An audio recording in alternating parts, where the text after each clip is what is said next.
Everyone thinks my family is perfect, but if they knew what I've been hiding, they'd never look at us the same again. The truth burns in my throat every time I smile at them. Welcome to Reddit Toxic Family Telltales channel. New episode every day. I was furious, so furious I could barely breathe, when I found out my mom was sleeping with my teacher. But the reason she gave me, it was something I never could have imagined. I came home early that day. My backpack was still sliding off my shoulder when I froze in the doorway of my mom's room. And there it was. My mother. In bed. With Mr. Lell. My AP chemistry teacher. Married man. Father of 3. Her blazer was tossed carelessly over the lamp, and his dress shirt lay crumpled inside out on the floor. The air smelled like his cologne, the same one that always made me gag in class, but now it was soaking into my mother's walls, her sheets, everything. Before I could process it, he bolted. He ran right past me clutching his pants, his pale chest covered in angry scratch marks, while my mom scrambled to cover herself with a sheet. Her face was drained of every ounce of color. "Please let me explain," she begged, tears spilling down her cheeks, hands shaking as she reached toward me. "How could you?" I screamed, stumbling backward into the hall. "He's my teacher. His wife goes to your book club." My mom collapsed onto the bed, head in her hands, her whole body trembling. "I had no choice," she whispered. "No choice?" My voice cracked. "Everyone has a choice about who they sleep with." That's when she looked up at me with eyes I didn't recognize and said, "Mr. Lell has been selling pills to kids at your school." I froze. "What?" Her voice broke. "Fentanyl. Xanax. Adderall. 3 students have overdosed this semester alone." I just stared at her, trying to make sense of it. "So, your solution was to have an affair with him? Why wouldn't you just go to the police?" My mother stood shakily and went to the closet. She pulled down a box from the top shelf, her hands trembling so hard I thought she might drop it. When she opened it, my stomach turned to ice. Inside were photos. Surveillance equipment. Documents stamped with the FBI's letterhead. The photos showed my teacher in dark parking lots, exchanging things with other adults. My mom's voice shook as she said, "He's not just some teacher making side money. He's part of a major operation. Teachers in 5 districts are pushing drugs because no one suspects them. The FBI recruited me 6 months ago. At first I was just supposed to listen, to pick things up at PDA meetings. But he wouldn't talk unless we got closer." Her voice cracked completely then. "One of the kids who overdosed last month, you remember him, don't you? He was only 14. His little sister found his body." I did remember. I remembered the memorial, the sound of his parents sobbing so hard they couldn't stand. I remembered his sister being carried out of the auditorium while all of us wore purple ribbons. "Does Dad know?" I whispered. She shook her head, tears dripping onto the sheets. "No one knows. Not even your father. If anyone did, the entire operation would fall apart." She spread photos across the bed, images of Lell meeting other teachers in parking garages, screenshots of coded text messages, spreadsheets of student names with prices scribbled next to them. These weren't strangers. These were kids from my classes. People I sat next to every single day. "They target specific students," she explained, her voice hollow.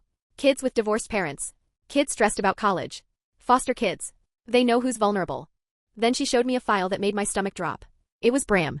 My little brother's best friend. The kid who played video games in our basement every weekend, still wore superhero shirts, still collected Pokemon cards. His file spelled out his life: single mom, behind on rent, mom working nights. He was exactly the kind of kid they preyed on. My mom's hands shook worse as she pulled out another file. 5 kids dead in 2 years. Every death disguised as an accident or a suicide. Teachers text each other about doses like they're talking about homework. I flipped through pictures, each one more sickening than the last. "Mr. Allo handles AP students," she said quietly. "He hooks them with study aids for the SATs, then increases their doses. He has 17 honor students hooked right now. Do you remember that girl from last year who we thought killed herself? She didn't.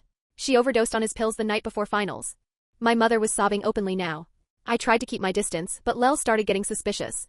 This was the only way in. Now I'm close. He's showing me his suppliers. 3 more weeks and we can take them all down. Every teacher. Every supplier. But I need more evidence, names, locations. I can't do this alone. I didn't even recognize my own voice when I heard myself say, "I can help." She looked at me like she couldn't believe I said it. But I was his lab assistant. I had access to his desk, his computer. I'd seen the second phone he kept hidden. Her face crumpled as she dug in the box and handed me a tiny recording device. "Tomorrow you have to act normal," she said, her hands shaking so badly she could barely hold it. "Can you do that?" I thought about the little sister who found her brother's body. About Bram. About those 17 honor students slowly dying and not even knowing it. I closed my fist around the recorder. By any means necessary. That night, the device sat on my nightstand while I lay awake, staring at the ceiling. Every car that passed outside was another reminder I couldn't sleep. At 3 a.m. I finally gave up and held the recorder in my hand, turning it over and over, thinking of the kids who'd never get another chance. At 6 a.m. my mom knocked. When she opened the door, her eyes were swollen, her face blotchy, like she hadn't slept either. "Are you ready?" she asked softly. I couldn't speak. I just nodded. Downstairs, Dad kept looking at us like he knew something was off. Mom muttered about having a headache and I mumbled something about a test. My little brother Augie was rambling about his volcano science project, asking for baking soda and vinegar, but no one was listening. I forced myself to eat 2 pieces of toast even though they tasted like cardboard. Because today I had to act normal. The car ride to school was silent, except for some obnoxious morning radio chatter neither of us heard. When she pulled into the lot, Mom grabbed my hand before I could get out. She squeezed 3 times. Our old signal. I love you. I squeezed back 4. I love you too. And then I picked up my backpack, stepped out of the car and walked toward the school without looking back. Walking into Mr. Lell's classroom the next morning made my skin crawl. Everything looked the same chalk dust on the ledge, the same faint chemical smell in the air, but now I knew the truth about who he really was. He sat at his desk with his red pen, calmly scribbling on papers like he'd done every morning for the past 2 years. Students filed in around me, laughing about weekend plans, groaning about homework, completely unaware. I slid into my usual spot in the 3rd row and forced myself not to stare at him. When class began, he started writing chemical formulas on the board, his voice steady as he explained how certain reactions could be explosive if the wrong compounds were mixed. My thoughts drifted, not to chemistry, but to those 17 kids whose bodies were slowly giving out under the weight of the pills he'd handed them. Then he cracked a joke. Chemistry's like cooking, he said, but with more rules. The whole class laughed. Except me. When his eyes flicked toward me, I plastered on a fake smile. As he lectured about molecular bonds, I noticed something I'd never seen before, the way his gaze lingered just a second longer on certain students. The ones who seemed anxious, distracted. His customers. Finally, prep period came. He shuffled his papers together and told me he'd be in the teacher's lounge if I needed him, then walked out. I sat still, listening to his footsteps echo down the hallway until they faded. My hand slipped into my pocket and I clicked the tiny recorder on. To anyone else, I probably looked like a lab assistant tidying up benches, but every move I made was calculated. The locked drawer of his desk had warped wood along the edge and through the gap I saw it, the corner of a black phone case. His second phone. I reorganized bottles on the shelf above his desk, memorizing the exact position of that phone so I'd know if it shifted. The supply closet squeaked loudly when I opened it for paper towels and I froze, heart hammering, waiting for footsteps. Nothing. The hall was silent.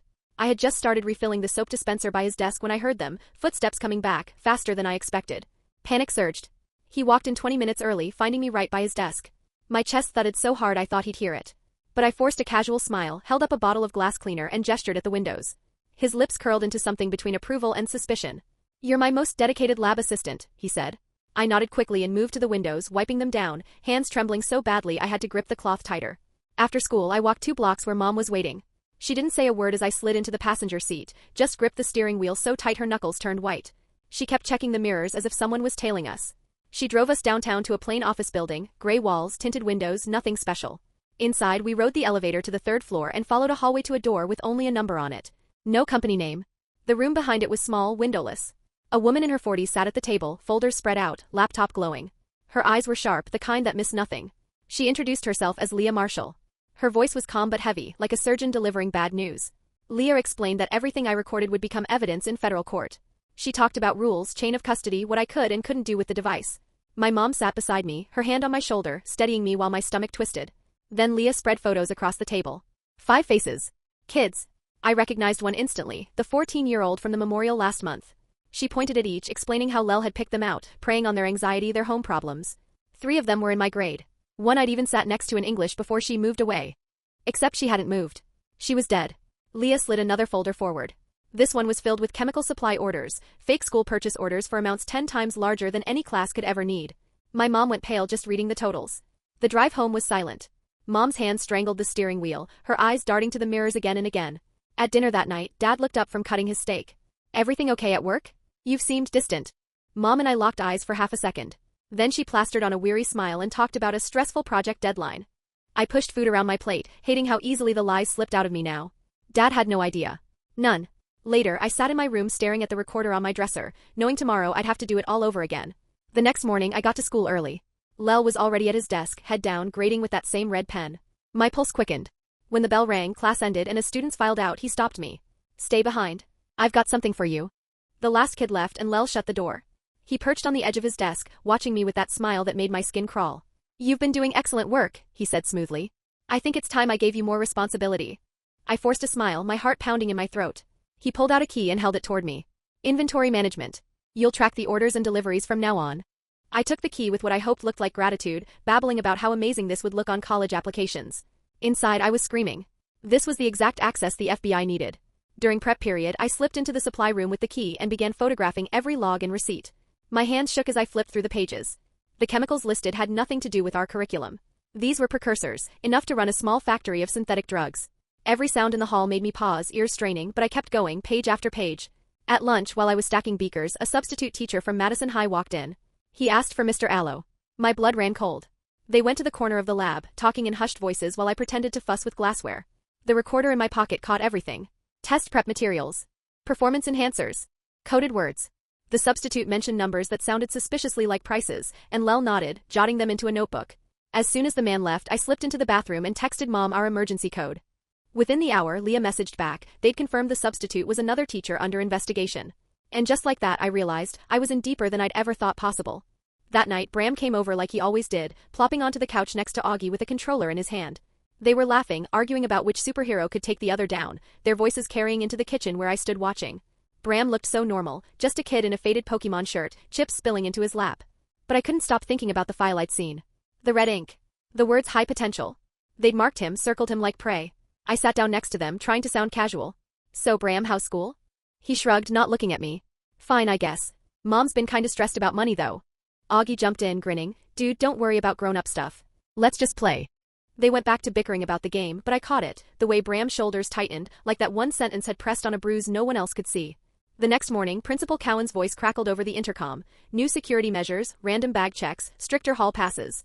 Kids groaned around me, rolling their eyes, but I couldn't help wondering, was this just bad timing, or did she know something? I looked at Lel. His jaw locked tight, fingers drumming restlessly against his desk.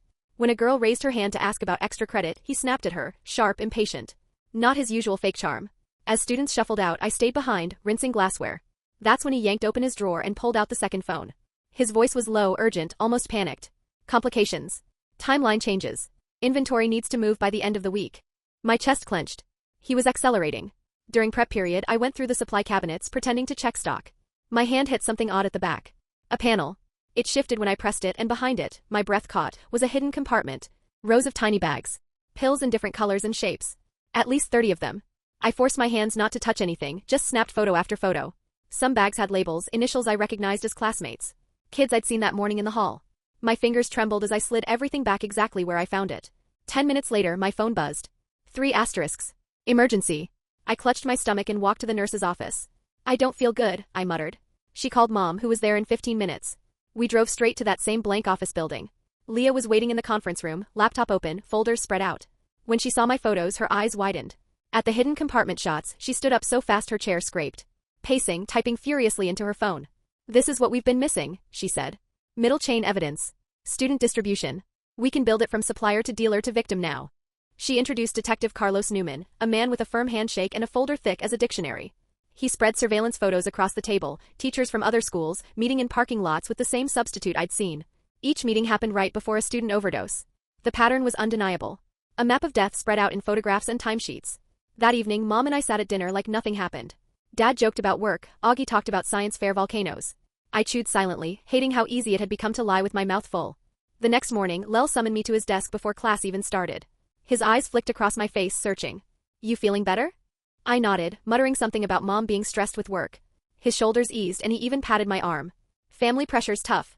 During class, I caught him slipping something, so smooth I almost missed it, into a junior's hand. The kid complaining all week about SAT anxiety. I marked the time in my phone, typed his name into my notes. At lunch, I overheard 2 freshmen whispering about study help Lel had offered. One shrugged, saying it was just like vitamins, only better. The other looked nervous, muttering about parents. I texted both names to Mom under the table, pretending to scroll through TikTok. That night, while we watched TV, Mom's phone rang. She stepped into the kitchen, voice low. I heard Newman, gift card purchases, financial trail. When she came back, her face looked heavier. It's bigger than they thought, she said softly. Day 5 exploded before the sun was up. Dad's voice thundered through the house, and when I came downstairs, he was waving a hotel receipt. Marriott. Last Tuesday. What the hell is this? Mom's face drained. She stammered something about a work meeting. Dad wasn't buying it. Then why didn't you come home? I grabbed Augie, pulled him into his room, blasted his music so he wouldn't hear. My stomach twisted, knowing Mom couldn't tell the truth. She couldn't say she was undercover. Couldn't say she was in a windowless room handing over evidence that might save his son's best friend. Their argument dragged for 20 minutes before Dad stormed out, slamming the door. That afternoon, Lel was in an unusually good mood. He called me up to his desk again, handed me a key. To my filing cabinet, he said, smiling like it was some sacred honor. Organize the files for parent-teacher conferences. You're the only one I can trust. My pulse raced. This was it. During prep, I unlocked the cabinet and started pulling folders. Student records, emergency contacts, health notes. But there were symbols scribbled beside names, stars, circles. Patterns. A star for divorced parents. A circle for diagnosed anxiety. Sometimes both. Then I found Bram's file. Star. Circle. And in red ink, high potential. His mom's night shifts, their overdue rent, even his favorite video games and snacks, every detail was documented like a hunter stalking prey. My hands shook as I snapped photo after photo. Every page, every mark. And the more I turned those files, the sicker I felt. These weren't just notes. This was a shopping list. Kids I knew. Kids I passed in the hallway every day. Targets. That evening, Mom left right after dinner. She said she had to meet someone about the investigation, her upstream contact, someone who might finally have supplier information. Dad barely looked up from his plate when she walked out, and I sat in the living room with him and Augie, watching a movie like nothing was wrong. When Mom came back 2 hours later, she looked rattled, like she'd been holding her breath the whole time. She went straight to her bedroom, shut the door, and called Leah. I lingered in the hallway, catching pieces of the conversation. Mom kept repeating a partial license plate number, each syllable tight and urgent. Leah was running it through databases, trying to tie it to something bigger. The case was moving forward fast, but with every step we took, the danger seemed to climb higher too. Day 6. I walked into chemistry trying to look normal, but the recorder in my pocket felt like it weighed 100 pounds. Lel was scribbling equations on the board, his red pen clicking against the chalk tray. He barely glanced at me when I sat down, but my stomach churned anyway. When prep period came, he left for a department meeting. As soon as the door closed, I was at his filing cabinet with the key he trusted me with. I pulled out files, snapping photo after photo with my phone. Payment records were tucked behind attendance sheets, money amounts so high my skin crawled just looking at them. I was so locked in that I didn't hear footsteps until they were practically inside the room. The door creaked open. Lel. I shoved my phone into my pocket and grabbed a stack of papers off his desk. He narrowed his eyes. What are you doing? My mouth went dry, but I held up the papers. Organizing them for grading, I said, forcing a shrug. He stared at me for what felt like forever. Then he nodded, sat at his desk, and started writing like nothing happened. My hands shook the entire time. That night, Mom drove me to the downtown office building. Leah was waiting. She scrolled through the photos on my phone, her expression darkening with every swipe. Then she leaned forward, eyes hard. You're taking too many risks, she said. He's getting suspicious. Her words hit like ice water. She set rules right then and there, strict limits on when I could gather evidence. No following anyone. No solo investigating. She made me promise, and I did, though deep down I wondered if keeping promises would matter if things went wrong. The next morning, a basketball player asked Lel about something to help with performance. Lel smirked and launched into a thinly veiled spiel about supplements to boost focus and energy. He wasn't even trying to hide it anymore. Students scribbled chemistry notes while I clicked on the recorder in my pocket, capturing every word. After class, while putting supplies away, I spotted something tucked in a chemical manual, a folded spreadsheet. Inside were gift card codes, dollar amounts, and student initials. My chest tightened. I recognized 10 names, including 2 kids I sat with in English. The list tracked frequency, dosage, amounts ranging from $50 to $500. These weren't just codes. This was a ledger of lives being sold off one transaction at a time. Later that morning, Principal Cowan's voice boomed over the intercom, announcing a mandatory parent night next week. Teachers had to present curriculum, and families were expected to attend. Around me, kids groaned. But Lel muttered something under his breath, terrible timing, and a chill ran through me. Parent night could be the perfect cover for the FBI to tighten the noose. That night at dinner, Augie was bouncing with excitement. There's a new enrichment program. Bram got invited. Special mentors for college prep, Mr. Lel's one of them. My fork froze halfway to my mouth. Bram. I forced myself to ask casually who else was involved, what days it met, but across the table, Mom's face went pale. She excused herself and called Leah immediately. I heard the urgency in her voice. Bram was officially a target. The next morning, Leah showed up in person. She handed me a phone, specially set up for secure communication with the FBI. She made me practice forwarding screenshots and recordings until I could do it without thinking. Day 8. Lel had another department meeting during prep. I slipped into his chair, heart racing, and typed in his password, something I'd memorized just from watching his fingers glide across the keys day after day. His inbox popped up. His calendar. Strange meeting invites with cryptic subject lines. The dates matched overdoses Leah had told us about. My fingers shook as I photographed everything, emails, delivery logs, coded entries. Then I wiped the keyboard clean and slipped out before anyone came back. On my way to class, I passed the counselor's office. A hall pass log was pinned on the bulletin board. The same 5 or 6 names popped up again and again, for visits to Lel, always during odd hours. The pattern was glaring once you knew what to look for. I snapped a quick photo and walked off before anyone noticed. That afternoon, Mom got another call. She lit up in a way I hadn't seen in days. She repeated numbers and letters back into the phone, another license plate. Later she told me it matched a teacher from Riverside High who'd been under surveillance for months. Leah said it was the breakthrough they needed. Warrants were coming. But she warned us, once the paperwork hit, things would get dangerous. Dealers would scramble, cover tracks, maybe even run. Day 9. My stomach twisted before I even left the house. When I walked into class, Lel was waiting by the door. "Let me check your bag," he said. "Missing calculator." Every cell in my body went stiff. He unzipped the bag, rifling through notebooks, folders, gum wrappers. The recorder pressed against my ribs in my inner jacket pocket, feeling heavier than lead. Students streamed past, oblivious, while Lel sifted through my things. Finally, he zipped it shut, handed it back, and muttered something about checking the prep room later. My legs felt like water. By third period, a delivery truck pulled up to the loading dock. I watched from the window as boxes were unloaded. One stood out, different tape, different label. My pulse spiked. I made my way past the dock during passing period, memorizing the tracking number and the delivery guy's badge ID. I even helped carry boxes inside, snapping quick photos of the odd one from 3 angles. Later, Mom and I met Detective Newman at a coffee shop. He flipped through the photos, his expression lighting up. The tracking number matched a shell company the FBI had been watching. "This is solid," he said. "We just need a little more before the warrants drop." When we got home, Bram was on the front steps, crying. His mom had lost her job that morning. Their landlord was already threatening eviction. Augie rushed to get him water while I just stood there, staring at this kid, still collecting Pokemon cards, now sitting on the edge of losing everything. He was exactly the kind of kid Lel wanted. Later, when Augie went upstairs with him, I pulled Bram aside. "Listen," I said, trying to sound calm. "If any teacher offers you a way to make money or some special program, talk to me first. Okay?" He looked confused, eyes red, but nodded. "Yeah, sure." The next day, Lel tested me. He left me in charge of 5 students making up a quiz at lunch. He stood in the doorway, watching how I handled everything, phones, papers, order. My hands shook, but I acted steady, confident. Eventually, he left. While the kids scribbled answers, I quietly checked the supply closet again. Nothing new. But later that afternoon, a new set of lab supplies arrived. I helped move boxes and one immediately felt wrong, too light for its size. When I shifted it, something shifted inside, uneven. The seam at the bottom didn't match. My pulse raced as I snapped photos, careful not to open it, then stacked other boxes on top to hide the one with the false bottom. That evening, Leah and Newman spread all my evidence across our dining room table.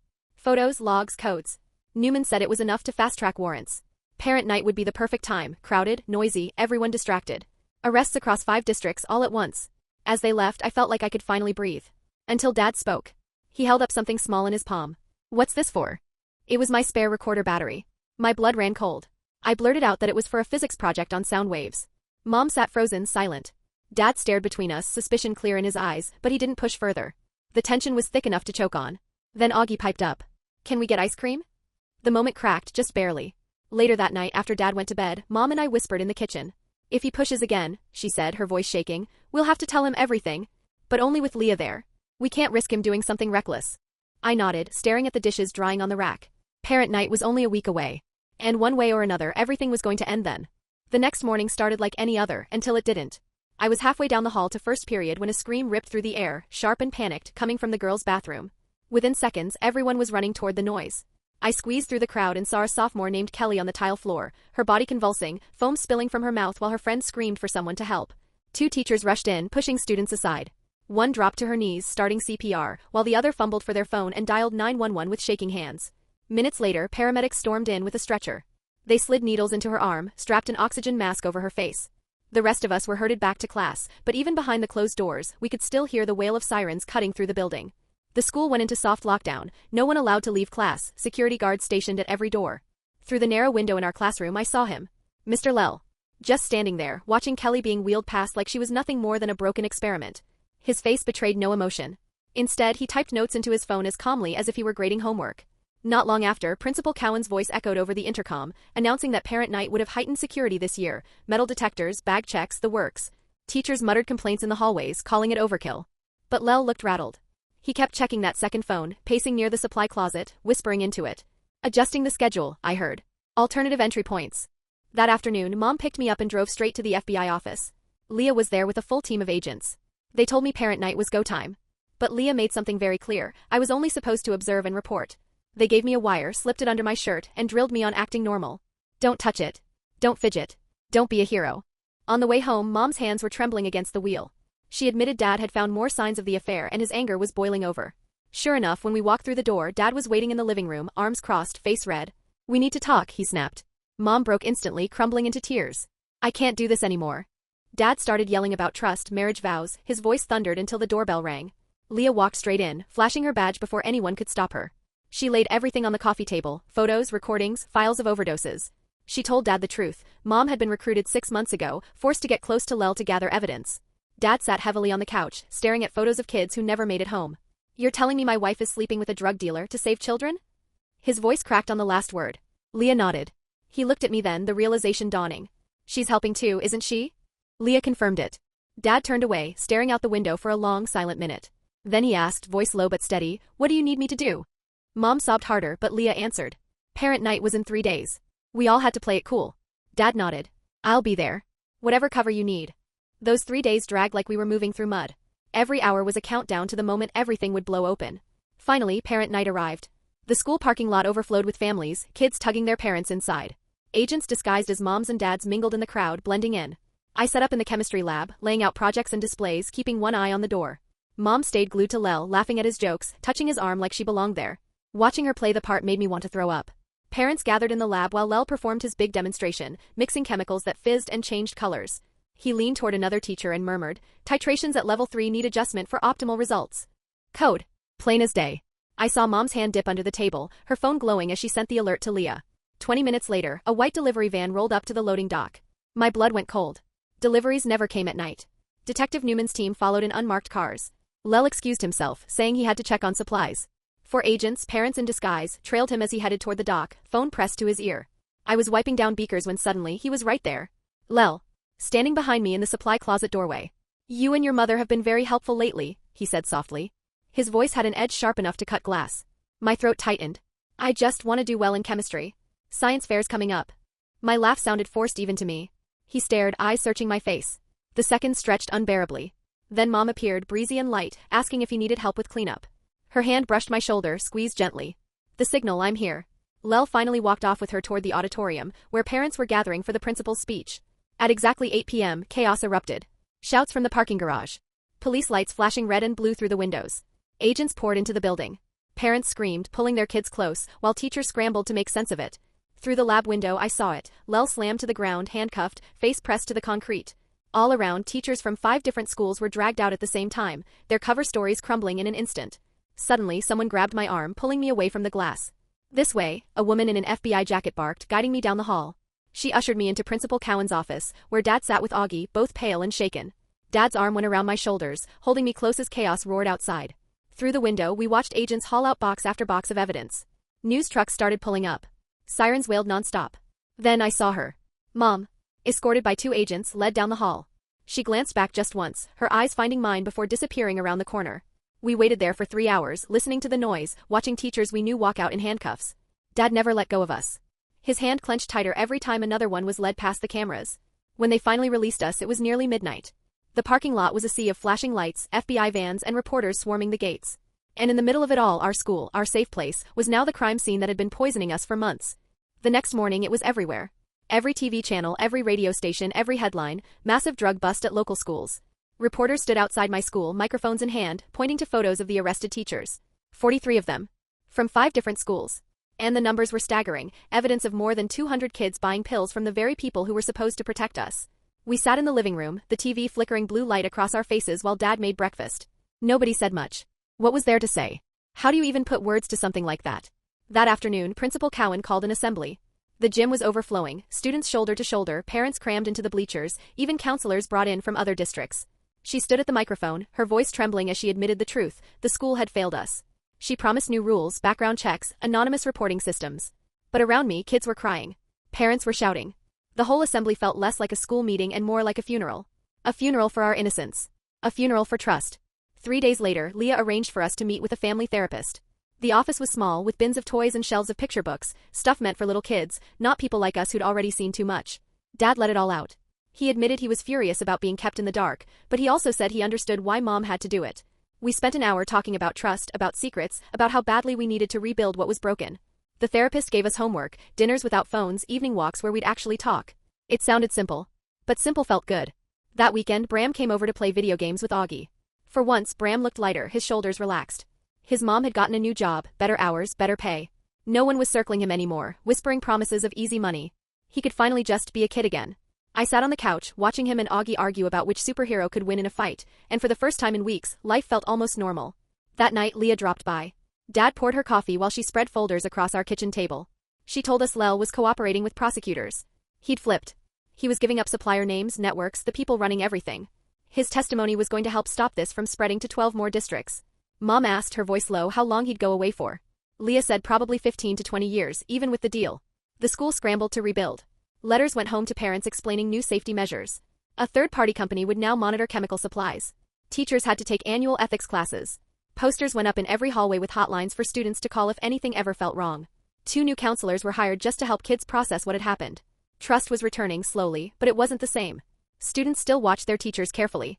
Nobody wanted to be alone with them anymore. I thought about staying on as lab assistant, but when I walked back into that classroom, my body betrayed me. The smell of chemicals, the sight of those cabinets, it all came crashing down. My hands shook. My chest tightened. The new chemistry teacher was kind. She saw the panic on my face and told me it was okay to walk away. She said she'd find another student for the role. So I cleaned out my drawer, packed up my things, and left the lab behind for good. As I walked out, the weight that had been crushing me for weeks finally began to lift. At home, things shifted. We started eating dinner together every night. Dad asked questions, real ones, and Mom actually answered them honestly now. We were closer, even though the cracks were still there, even though it would take time to fully heal. But we were trying. And that was enough. Thanks for watching. Today's train wreck is over, but tomorrow's ride is already on track. Subscribe so you don't miss it.